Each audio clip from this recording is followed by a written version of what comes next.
Hi everyone. Today we are going to sort the list, the given list that we are using recently.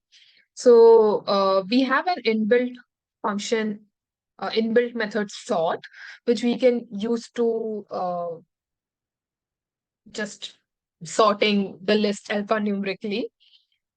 So let's put wedge list dot sort bracket.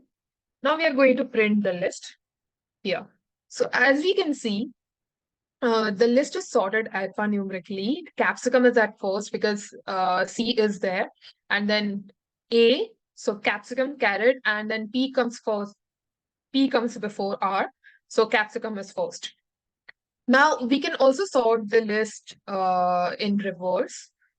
So we just have to put reverse is equal to true in the brackets, and the list will sort